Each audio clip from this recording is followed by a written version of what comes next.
Hello everyone, स्वागत है दोस्तों आपका मेरे चैनल पे। मैं प्रशांत कुमार शुक्ला एडवोकेट। साथियों, आज के वीडियो में हम लोग बात करेंगे मध्य प्रदेश हाई कोर्ट का एक और इम्पॉर्टेंट लेटेस्ट जजमेंट के बारे में जो हाल ही के दिनों में आया है। और ये जो जजमेंट है आईपीसी की धारा 370, 498A, 294 और 506 के मामले में, जहां पत्नी द्वारा दायर की गई शिकायत के आधार पर एक एफआईआर दर्ज कराई गई और जहां मध्य प्रदेश हाई कोर्ट ने प्रथम दृष्टया साक्ष्य के आधार पर एफआईआर में अकेले उक्त अपराध को रद्द करने से भी इनकार कर दिया। साथ ही साथ इस इम्पोर्टेंट जजमेंट में जो इम्पोर्टेंट बात ये भी आई कि विवाह के दौरान पति द्वारा पत्नी के साथ अप्राकृतिक यौन संबंध बनाना अपराध नहीं है।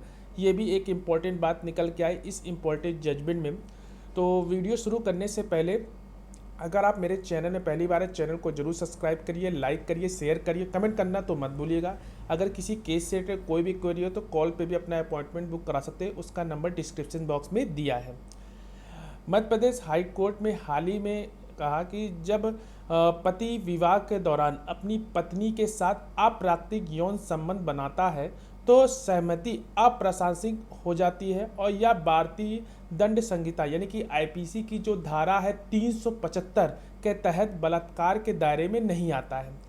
चूंकि यह धारा 375 आईपीसी के तहत बलात्कार नहीं होगा, इसलिए धारा 377 आईपीसी के तहत अपराध भी नहीं माना जाएगा। कोर्ट ने कहा कि जो कथित अप्राकृतिक कृत्य यानी महिला के मुंह में लिंग डालना धारा 375 में परिभाषित बलात्कार के दायरे में आता है। हालांकि विवाह के दौरान पति और पत्नी के बीच कोई भी यौन क्रिया सहमति के अभाव में भी धारा 375 आईपीसी के दायरे में नहीं लाई जा सकती।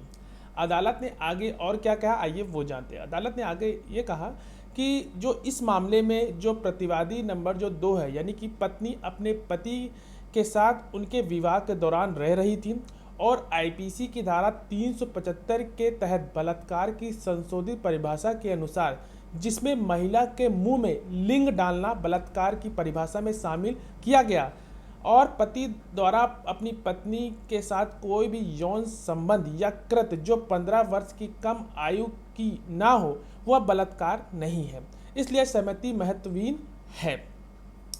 सवाल का जवाब देने से पहले अदालत ने शुरू में नोट किया कि 2013 में संशोधन के बाद अप्राकृतिक यौन संबंध में कई कृत्यों को बलात्कार की परिभाषा का हिस्सा बनाया गया, जैसे कि आईपीसी की धारा 375 ए, बी, सी और डी का अनुमान लगाया जा सकता है। इसमें किसी व्यक्ति द्वारा महिला के मुंह या मूत्र मार्ग या गुदा में अपना लिंग डालना शामिल होगा। धारा 375 आईपीसी के अपवाद में कहा गया कि किसी पुरुष द्वारा अपनी पत्नी के साथ किया गया कोई भी यौन संबंध या यौन क्रिया जिसकी उम्र 15 वर्ष से कम ना हो वह बलात्कार नहीं है।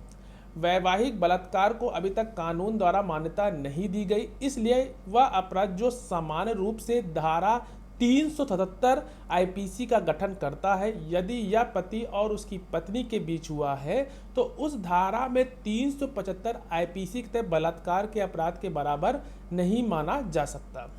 अदालत ने नवतेज सिंह जौहर और अन्य बनाम भारत संघ के माध्यम से सचिव कानून और न्याय मंत्रालय 2018 और द एससीसी के उमंग सिंधार बनाम मध्य प्रदेश राज्य और अन्य जो कि 2023 के उदाहरण को अनुमान लगाया कि किसी भी यौन क्रिया के लिए पत्नी की सहमति की अनुपस्थिति चाहे वह धारा 377 के तहत अप्राकृतिक कृत्य हो, इस संदर्भ में अपना महत्व खो देती है। उपरोक्त कानूनी प्रावधानों और उदाहरणों को विश्लेषण करने के बाद न्यायालय का मत है कि विवाह के दौरान अपने पति के साथ रहने वाली पत्नी यह दावा नहीं कर सकती कि यौन क्रिया उसकी सहमति के बिना की गई है। पत्नी द्वारा दायर की गई शिकायत के आधार पर धारा 377, 498A और 294 और 506 आईपीसी के तहत अपराधों के लिए एफआईआर रद्द करने के लिए पति और उसके रिश्तेदारों द्वारा वर्तमान याचिका दायर की गई। धारा 377 आईपीसी के तहत अपराध के लिए कार्यवाही रद्द करने के बाद न्यायालय ने यह टिप्पणी की कि जो धारा 294 आईपीसी के तहत आरोप टिक नहीं पाएंगे। एकल न्यायाधीश पीठ ने कहा कि किसी भी सार्वजनिक स्थान पर कोई अश्लील कृत्य नहीं किया गया और शिकायत में आरोपी घटनाएं घर के परिसर के भीतर हुई हैं। और जो धारा 506 आईपीसी के तहत आरोप भी प्रथम दृष्टया अपर्याप्त पाया गया, क्योंकि शिकायतकर्ता को जान से मारने की धमकी के बारे में केवल एक अस्पष्ट आरोप था। अदालत ने यह भी कहा कि जैसा भी हो, आरोप प्रकृति में सर्वव्यापी है और उनमें कोई तारीख, समय, स्थान नहीं है।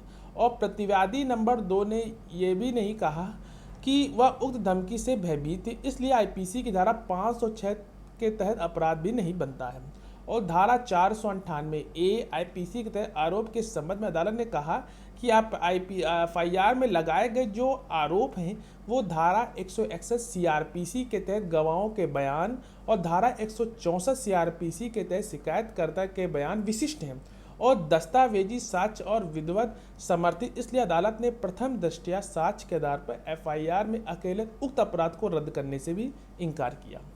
तो आशा करते हैं ये जजमेंट आपको समझ में आया होगा, जिसमें ये एक इम्पॉर्टेंट बात निकल के आई कि विवाह के दौरान पति द्वारा पत्नी के साथ अप्राकृतिक यौन संबंध बनाना अपराध नहीं है। तो आशा करते हैं ये जजमेंट आपको समझ में आया होगा। और कोई भी क्वेरी हो किसी केस से रिलेटेड तो आप हमसे डायरेक्ट कॉल पे भी अपना अपॉइंटमेंट बुक करा सकते हैं, उसका नंबर डिस्क्रिप्शन बॉक्स पे दिया है। मिलते हैं एक नेक्स्ट वीडियो में, तब तक के लिए धन्यवाद।